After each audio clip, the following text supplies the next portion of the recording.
आज उसे हॉस्पिटल से आए महीना हो चुका था। इन दिनों में माविया ना तो घर आया था और ना ही जीनत बेगम का हाल अहवाल किया था। हाल अहवाल इसलिए करता अगर उसे कुछ फ़र्क पड़ता। इसे तो जीनत बेगम और अपनी होने वाली औलाद के जीने मरने से कोई फ़र्क ही नहीं पड़ता था। अहमद साहब ने बहुत ज़िद की कि वो इनके साथ इनके घर चले, लेकिन जीनत बेगम ने इनकी एक न सुनी और वो वापस अपने घर आना चाहती थी। इन उम्मीद थी कि अपने औलाद का चेहरा देखकर इनके शौहर का दिल पिघल जाएगा और फिर उसकी ज़िंदगी में सब कुछ ठीक हो जाएगा और वो भी एक खुशहाल घराने की तरह अपनी ज़िंदगी गुजार सकेंगी। लेकिन इन्हें क्या पता था कि इंसान की कुछ ख्वाहिशात अधूरी ही रह जाती हैं। थोड़ी देर पहले वो इस नन्ही सी जान को बेबी कॉट में सुलाकर खुद को फ्रेश होने वॉशरूम चली गई। इतने में कमरे का दरवाज़ा खुलता है और वो नन्ही सी जान अपने सामने अपने पापा को देखकर खुश हो जाती है। लेकिन वो मासूम ये नहीं जानती थी कि उसका बाप इनकी इन खुशियों को एक मिनट में गम में बदल कर रख देगा। माविया की नज़र जैसे ही सामने बेबी कॉट में लेटी हुई एक बच्ची पर पड़ी तो शदीद गुस्से की एक लहर उसके अंदर दौड़ गई और वो जल्लाद बनकर कुछ भी सोचे समझे आगे बढ़ा और इस मासूम सी जान का गला दबाने लगा। सबा ने रोना स्टार्ट कर दिया तो जीनत बेगम वॉशरूम से भागकर बाहर निकली, लेकिन सामने का मंजर देखकर इनके पैरों के नीचे से ज़मीन निकल गई। वो जल्दी से आगे बढ़ी और माविया को धक्का देकर अपनी बेटी से दूर किया और अपनी बेटी को उठाकर प्यार करने लगी। आप पागल हैं क्या माविया? कैसे जालिम हैं आप? अपने ही हाथों से अपनी बेटी की जान ले रहे थे। शर्म आनी चाहिए आपको। एक औलाद होने की खुशी दुनिया की सबसे बड़ी और अनोखी खुशी होती है। आप जैसा जालिम और सफाक इंसान क्या जाने एक बेटी होने की खुशी क्या होती है। अरे मैं ही पागल थी जो ये समझ बैठी कि जब आप अपनी बेटी को देखेंगे तो खुश हो जाएंगे, इसे अपने सीने से लगा लेंगे। लेकिन यहाँ आप तो इसकी जान लेने के दर पे हैं। लानत है आप जैसे मर्दों पर। मुझे पहले ही पता था तुम खुद भी एक मनहूस औरत हो। जब से मेरी ज़िंदगी में आई हो मेरी ज़िंदगी बर्बाद करके रख दिया है और अब एक और अपने जैसी मनहूस को पैदा कर लिया है। एक महीना मैं घर से गायब क्या रहा, तुम्हारे तो पर ही निकल आए हैं। लेकिन खैर कोई बात नहीं, मैं तुम जैसी औरतों के पर काटना अच्छी तरह जानता हूँ। मैं माविया रशीद अपने पूरे होशो हवास में तुम्हें तलाक देता हूँ। जीनत, तलाक देता हूँ, तलाक देता हूँ। अब तुम अपनी और अपनी इस मनहूस बेटी की शक्ल लेकर मेरे घर और मेरी ज़िंदगी से दफ़ा हो जाओ। वो जीनत बेगम के पैरों के नीचे से ज़मीन खींचता कमरे से बाहर निकलता चला गया। जीनत बेगम तो जैसे पत्थर की मूरत बन गई हों। इनके तमाम अल्फाज एकदम से जैसे ख़त्म हो गए हों। वो इन दो मासूम जानों को एक मिनट में कुचल कर चला गया। लेकिन माविया जैसे मर्द ये नहीं जानते कि खुदा की लाठी बेआवाज़ होती है। वो वैसे ही पत्थर की मूरत बनी बैठी थी। जब सबा के रोने की आवाज़ से होश की दुनिया में वापस आई, वो जल्दी से उठकर अपनी बेटी की तरफ गई और इसे उठाकर अपने सीने से लगाया। किस्मत की इस सितम ज़रीफ़ी पर इसका दिल मातम कर रहा था, लेकिन इसने अपनी आंखों से एक भी आंसू बहने नहीं दिया। इसे मजबूत बनना था, अपनी बेटी के लिए मजबूत बनना था। इसे अपनी बेटी की अच्छी ज़िंदगी और रोशन मुस्तकबिल के लिए मजबूत बनना था। इसने एक आखिरी नज़र इस घर पर डाली और बगैर कुछ भी लिए अपनी बेटी को अपने सीने से लगाती वहाँ से निकलती चली गई, हमेशा के लिए वापस ना आने के लिए। वो शिकस्ता कदमों से चलती हुई अपने वालिद के घर दाखिल हुई, जो लाउंज में बैठे चाय की चुस्कियों से लुत्फ़ अंदोज़ हो रहे थे। वो लाउंज में जीनत बेगम और इनके हाथों में मौजूद मासूम सी जान को देखकर इनकी जानिब बढ़े। बेटा तुम इस वक्त यहाँ? माविया बेटा भी साथ आए हैं क्या? छोटी सी बच्ची के साथ तुम्हें आने में मुश्किल हुई होगी। मुझे कॉल कर देती तो मैं खुद तुम्हें मिलने चला आता। और ये क्या हालत बना रखी है तुमने अपनी? उन्होंने एक ही सांस में जीनत बेगम से कई सवाल पूछ डाले, लेकिन इनके पास तो कहने के लिए कुछ भी नहीं था। वो अपने बाप के किस किस सवाल का जवाब देती। वो इसे समझ नहीं आ रही थी कि वो कैसे अपने बूढ़े बाप को बताए कि उसकी बेटी की ज़िंदगी तबाह और बर्बाद हो चुकी है, इसका घर उजड़ चुका है। अब अहमद साहब को सच बताने के अलावा इसके पास कोई चारा भी नहीं था। ये कैसी हकीकत थी जिसे वो चाहकर भी झुठला नहीं सकती थी। बाबा वो बात अधूरी छोड़ देती है। अहमद साहब ने सवालिया नज़रों से इसकी जानिब देखा। बाबा वो माविया ने मुझे तलाक दे दी है। अहमद साहब को लगा जैसे सातों आसमान इसके सर पर आ गिरे हों। इनके लिए अपने कदमों पर खड़े हो रहना महाल हो गया। या मेरे खुदा, मेरी बच्चियाँ इस अचानक मिलने वाली दर्दनाक खबर को वो बर्दाश्त नहीं कर पाते और अपने सीने पर हाथ रखकर ज़मीन पर बैठते चले जाते हैं। बाबा क्या हुआ है आपको? प्लीज़ आप संभालें खुद को मेरे लिए, सबा के लिए। आप हमें यूँ अकेला छोड़कर नहीं जा सकते। आपके बगैर हमें कौन संभालेगा बाबा? प्लीज़ बाबा आंखें खोलें, आपको अपनी जीनत की कसम। लेकिन अहमद साहब जिंदा होते तो कुछ बोलते और इनकी रूह तो कब की परवास कर चुकी थी। अहमद साहब को कुछ ना बोलता देखकर वो खुद भी ज़मीन पर बैठती चली गई। अस्सलामुअलैकुम। इन लोगों ने लाउंज में दाखिल होते ही सबको मुश्तरका सलाम किया। मरीम शाह तो खुश दिली से सलाम का जवाब देती अपनी बड़ी बहन के गले लग गई। अपो देख लें, अब आपने कितने दिनों बाद चक्कर लगाया? मरीम शाह ने अपनी बड़ी बहन से शिकवा किया। बस मरीम, टाइम ही नहीं मिला। बस कल जैसे ही माहिर ने मुझे तुम्हारा पैगाम दिया, मैंने तुम्हारी दोनों भांजियों के साथ आ गई। रिदा, इकरा, तुम दोनों कैसी हो बेटा? हम दोनों ठीक है खाला जानी, आप सुनाएं। खालू जान आप कैसे हैं? इकरा अपने खालू जान को सलाम करती है और जल्दी से इनसे सर पर प्यार लेती है। मैं बिल्कुल ठीक हूँ बेटा, आप दोनों सुनाएं, आपकी स्टडी कैसी जा रही है? बस खालू जान क्या बताएं, चलती जा रही है लेकिन कुछ पल्ले नहीं पड़ रही। इकरा के कहने पर सब मुस्कुरा दिए। आंटी ये फ़रा किधर है? कहीं भी नज़र नहीं आ रही। इधर उधर नज़रें घुमाते हुए बोली, बेटा जी वो अपने कमरे में होगी। मरीम शाह के कहते ही दोनों फ़रा के कमरे की जानिब भागी। मरीम शाह मुलाजमा को मेहमानों के लिए लवाजमात तैयार करने का बोलने किचन की जानिब चली गई। वो दोनों फ़रा के कमरे की जानिब जा रही थी जब अचानक से रिदा इकरा को बोली, तुम जाओ फ़रा के पास, मैं थोड़ी देर में आती हूँ। इकरा ओके बोल के आगे बढ़ गई। वो भी अच्छी तरह जानती थी अब रिदा किधर जाने वाली है। ईशान शावर लेकर नीचे हल्का सा ट्राउज़र पहने बाहर निकल आया और जाकर ड्रेसिंग टेबल के सामने खड़ा होकर अपने बाल सेट करने लगा। अचानक से कोई इसकी इजाज़त के बगैर दरवाज़ा खुलकर अंदर दाखिल हुआ।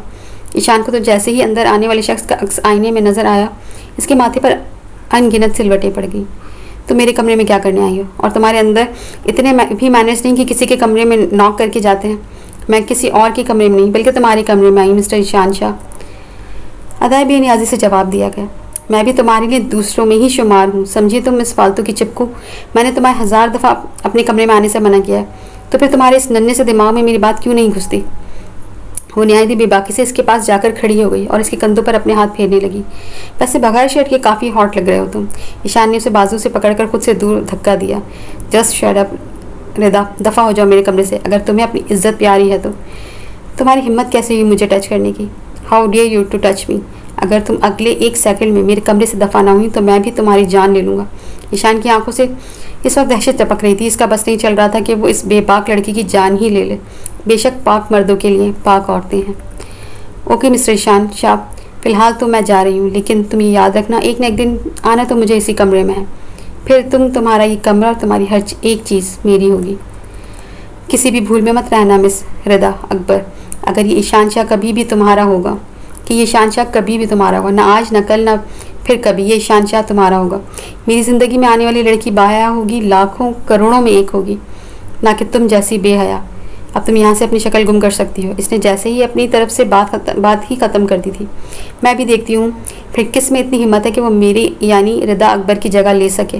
मैं इसकी जान ले लूँगी। वो तो जैसे अपनी होश हवासी खो बैठी। Just shut up and get lost from here.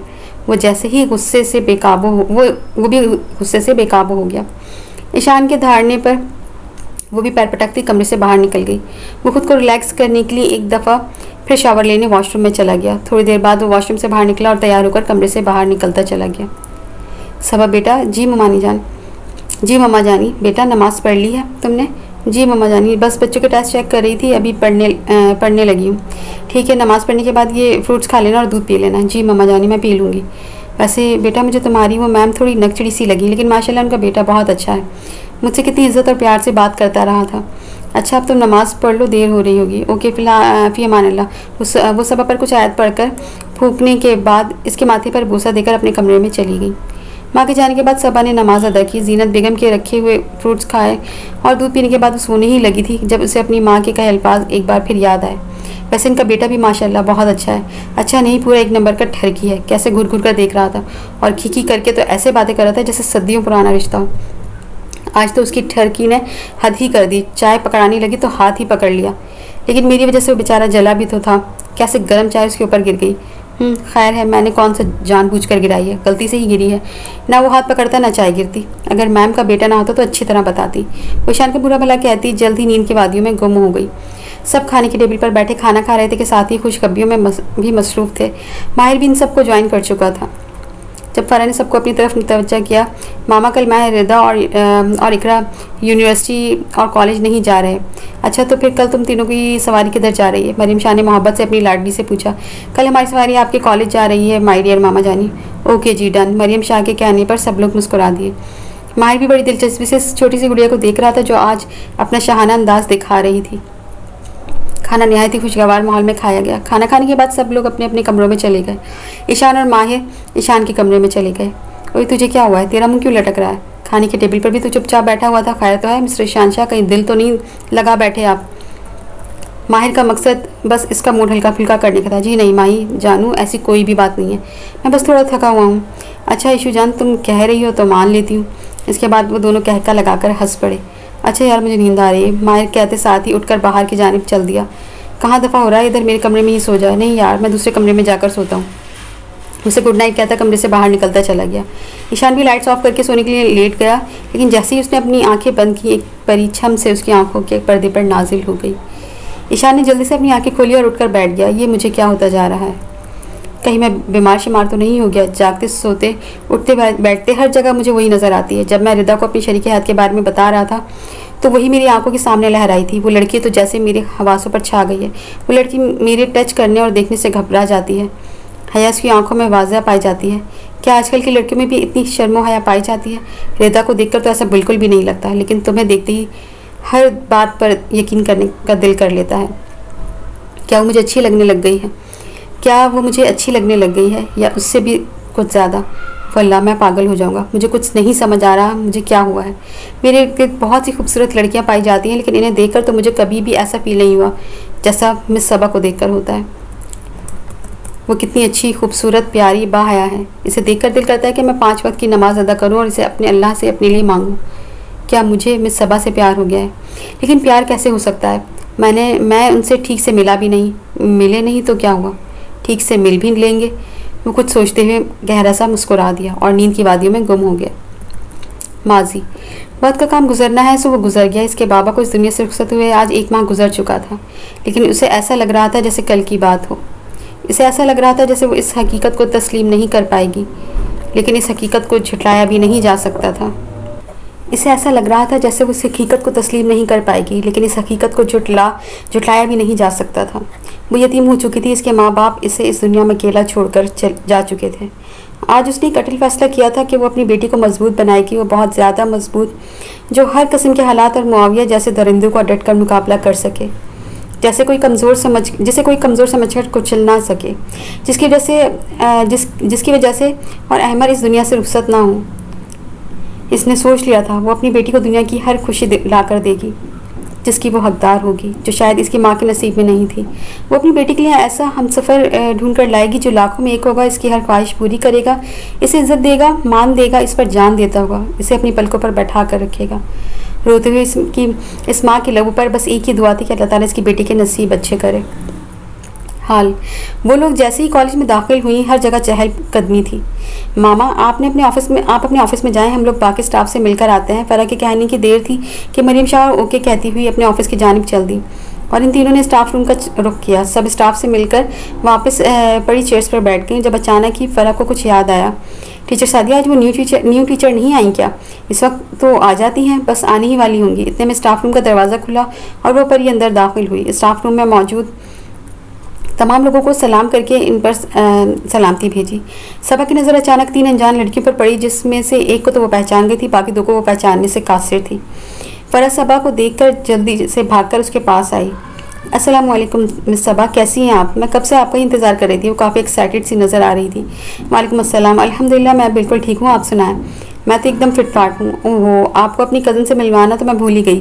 मैं आपको अपनी कज़न से मिलवाती हूँ। वो सबा का हाथ पकड़कर इसे इकरा और रिदा के पास ले गई। सबा ने इन दोनों बहनों को भी खुश दिल से सलाम किया और इकरा ने तो खुले दिल से सबा के सलाम का जवाब दिया, लेकिन रिदा को सबा कुछ खास अच्छी नहीं लगी। वो वजह सबा का मुकम्मल अबाया और हिजाब में होना था और वो इसे कोई मिडिल क्लास लड़की समझती थी। फरा, क्या हो गया, तुम पागल हो गई हो क्या? इसमें ऐसी कौन सी खास बात है जो तुम मुझे इससे मिलवा रही हो? रिदा ने सर से पाँव तक अबाए में मौजूद सबा को देखा और हिकारत से बोली।